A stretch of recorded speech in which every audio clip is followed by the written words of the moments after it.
శుభాకాంక్షలు తెలియజేస్తున్నాను.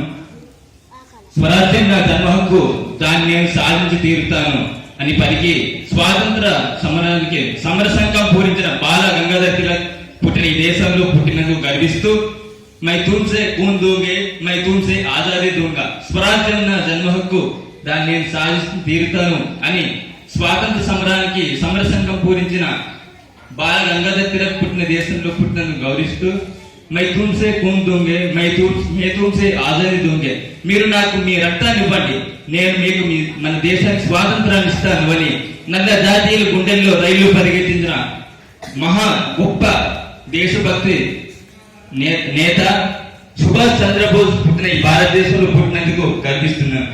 అలాగే తరగతి గదుల్లోనే విద్యార్థుల యొక్క భవిష్యత్తు నిర్మితమవుతుందని నమ్మి ఆ ఉపాధ్యాయ వృత్తికే తలమానికంగా నిలిచిన డాక్టర్ సర్వేపల్లి రాధాకృష్ణన్ పుట్టిన ఈ భారత గడ్డలో పుట్టినందుకు గర్విస్తూ మన ఉపాధ్యాయులందరూ మీ యొక్క భావి భవిష్యత్తు మార్గదర్శనం కోసం, అలాగే స్వాతంత్రం ఎలా సిద్ధించింది దానికోసం ఎంతో మంది రాజకీయ నాయకులు కానీ, సాంఘిక సంస్కర్తలు కానీ, విద్యావేత్తలు కానీ, ఎందరో మహానుభావులు అలుపెరగని పోరాటం సాధించిన తర్వాత మనకు స్వాతంత్రం అనేది వచ్చింది. సో స్వాతంత్రం వచ్చిన తర్వాత కూడా 70 సంవత్సరాలు పూర్తి చేసుకున్నప్పటికీ ఇప్పటిలో దేశంలో ఆర్థిక, సాంఘిక, రాజకీయ ఎన్నో అసమానతలు ఉన్నాయి. సో ఆ అసమానతలన్నిటినీ మనం రూపుమాపాలంటే ఒకే ఒక్క పరిష్కార మార్గం ఉంది. Education is the chief defence of the nation. విద్యే మన జాతి సమస్యలన్నిటిని రూపుమాపే ఒక సాధనం. సో ఈ రోజు నుండి మనం విద్యార్థులైనటువంటి మనం మన జీవితంలో ఎంత గొప్ప పొజిషన్ లో ఉండేవనుకున్నావు, రేపు నువ్వు ఏమవుతావు అనుకున్నావు తెలుసుకోవాలంటే ఈ రోజు నువ్వు చేసే పనిని జాగ్రత్తగా గమనించాలి. సో ఒక 10-12 సంవత్సరాల క్రితం నేను ఇదే స్కూల్లో, ఇదే గడ్డలో, ఇదే తరగతి గదుల్లోనే విద్యాబుద్ధులు నేర్చుకుని ఈ మారుమూల ఏజెన్సీ ప్రాంతం నుండి ఆంధ్ర విశ్వ కళా పరిషత్కి వరకు చదువుకున్నాను. ఇది వరకు నేను అప్పటి నుండి ఏవైతే నా ఉపాధ్యాయులు నేర్పించిన పాఠాలని త్రికరణ శుద్ధిగా చదువుకుంటూ నేను అభివృద్ధి చెంది నా తల్లిదండ్రులకి, అలాగే మన గ్రామానికి, దేశానికి అభివృద్ధి చెందడంలో తోడ్పడగలను. సో ఈ రోజు మీరు చేస్తున్న పనులే రేపు మీ భవిష్యత్తును నిర్ణయిస్తుంది. నేను 10 సంవత్సరాల ముందు మీలా ఇక్కడే కూర్చున్నాను. నేను నా కోసం కాకుండా మా తల్లిదండ్రులు వారి యొక్క శ్రమను గుర్తిస్తూ మా ఉపాధ్యాయులు నేర్పించినటువంటి విలువైన పాఠాన్ని, అలాగే పరోక్షంగా ఎంతో మంది ఉపాధ్యాయులు నాలో జీవిత పాఠాలు నేర్పారు.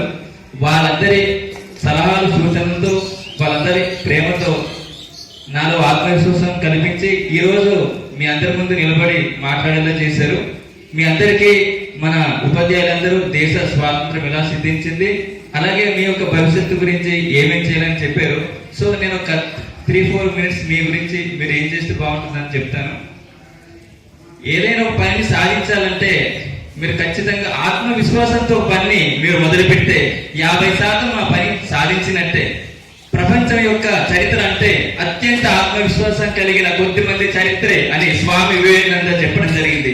సో ఈ ప్రపంచాన్ని నడిపిస్తున్నది అత్యంత శక్తివంతం, అత్యంత ఆత్మవిశ్వాసం కలిగిన కొద్ది మందే. ఈ కొద్ది మంది చేతుల్లోనే దేశం, రాష్ట్రం, ఆఖరికి ఈ విశ్వం కూడాను, ఈ ప్రపంచం కూడా నడుస్తుంది. సో అలాంటి కొద్ది మందిగా మనం మారాలంటే, గొప్ప పనులు, గొప్ప కార్యాలు జరగాలంటే గొప్ప త్యాగాలు జరగాలి. సో అలాంటి ఎంతో మంది త్యాగాలు ఎన్నో రకాలుగా సాంఘికంగా, రాజకీయంగా, విద్యాపరంగా ఎంతో మంది వారి యొక్క ఆహర్నిశలు శ్రమించి వారి యొక్క జీవితాన్ని, అంటే వ్యక్తిగత జీవితాన్ని త్యాగం చేసి ఎంతో పోరాటం చేయడం బట్టే ఈ రోజు మనం ఈ స్వేచ్ఛ వాయువును పీల్చగలిగాం. ఈ ప్రస్తుత సమాజంలో నిజమైన పేదవాడు ఎవడంటే తన యొక్క మేధస్సును ఉపయోగించిన వాడే. ఇక్కడ కూర్చున్న మీకైనా, ఇండియాలోని టాప్ మోస్ట్ స్కూల్ అయినా, ఆక్లెట్ ఇంటర్నేషనల్ స్కూల్ అయినా, నారాయణ చైతన్యకైనా దేవుడు ఇచ్చిన ఈ మేధస్సు, ఈ బ్రెయిన్ అనేది ఒకటే.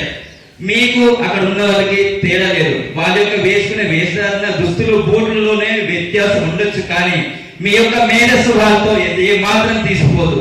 దానికి ఎగ్జాంపుల్ ఎవరో కాదు, మన భారత రాజ్యాంగ నిర్మాత బాబాసాహెబ్ అంబేద్కర్ గారు మనకన్నా ఎన్నో కష్టాలు, మనం పడ్డ కష్టాలు 1000 వంతులు పడున్నాం. అలాంటి ఎన్నో కష్టాలు తెలుసుకొని తన యొక్క మేధస్సుని పూర్తిగా అభివృద్ధి చేసి ఆహర్నిశలు కష్టపడి తన యొక్క లక్ష్యాల్ని ప్రతి రోజు గుర్తించుకుంటూ మనందరినీ బానిస సంఖ్యల నుంచి పక్కన నెట్టించి అలాగే దేశానికి తలమానికం కన్నా దేశానికి ఇప్పుడు భారతీయులకు భగవద్గీత ఎలాగో ఒక దేశానికి రాజ్యాంగం అనేది అలాంటి గొప్ప రాజ్యాంగాన్ని రచించారు అంటే అతని యొక్క మేధస్సుని ఎంత గొప్పగా నిరూపించారు.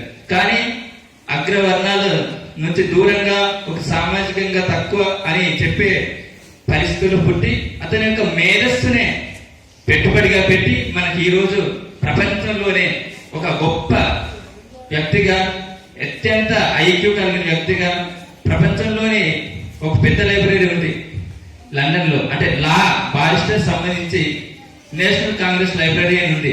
ఆ లైబ్రరీలో ఉన్నటువంటి బుక్స్ అన్నిటిని చదివినటువంటి ముగ్గురులో కార్ల్ మార్క్స్, అంబేద్కర్. సో ఆ పుస్తకాలన్నింటినీ చదివినటువంటి ప్రపంచంలో ముగ్గురు వ్యక్తుల్లో మన అంబేద్కర్ గారు. సో అలాంటి అంబేద్కర్ పుట్టినటువంటి దేశంలో పుట్టినందుకు మనం గర్విద్దాం, భారతీయులుగా పుట్టినందుకు ఇంకా గర్విద్దాం. సో ప్రియమైన తమ్ముళ్ళారా, ఈ రోజు నుండి మీరు మీ యొక్క ఆత్మవిశ్వాసంతో మీ యొక్క చేయాల్సిన పనుల్ని చిత్తశుద్ధిగా చేస్తుంటే ఖచ్చితంగా రేపు అనేది నాకన్నా గొప్పగా ఎదుగుతారు. సో మీరందరూ మన ఇక్కడ కాదు మన దేశానికి మీరు పేరు తీసుకొచ్చే విధంగా కష్టపడాలి. తద్వారా మన భారతదేశం ప్రపంచంలో అగ్రగామిగా నిలుస్తుంది. సో దీనివల్ల సాంఘిక రాజకీయ అసమానతలను తలదన్ని జాతి మొత్తం ఏకమై మన భరతమాత రుణాన్ని తీర్చుకోవడానికి అలుపరిగని పోరాటం చేద్దాం. ఈ ఫలితంగా మనము, మన కుటుంబం, మన గ్రామం, మన ప్రాంతం అన్నిటినీ బాగుపడుతుంది. దేశం బాగుపడితే మనం అందరూ బాగుపడినట్టే. సో దేశం బాగుపడాలి అంటే మనం అందరం నీతి నిజాయితీతో న్యాయంగా ధర్మంగా పనిచేస్తూ ముందుకు పోవడమే.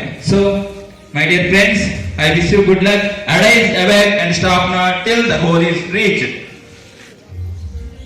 Chief Patron of this occasion, my Guru, Sri T. Nageswaru Garu, and President of the occasion, Science Minister Garu, and my beloved and respected teachers of on the dais and off the dais, and my dear student friends, I wish you good luck. Jai Hind, Bolo Bharat Mata ki Jai.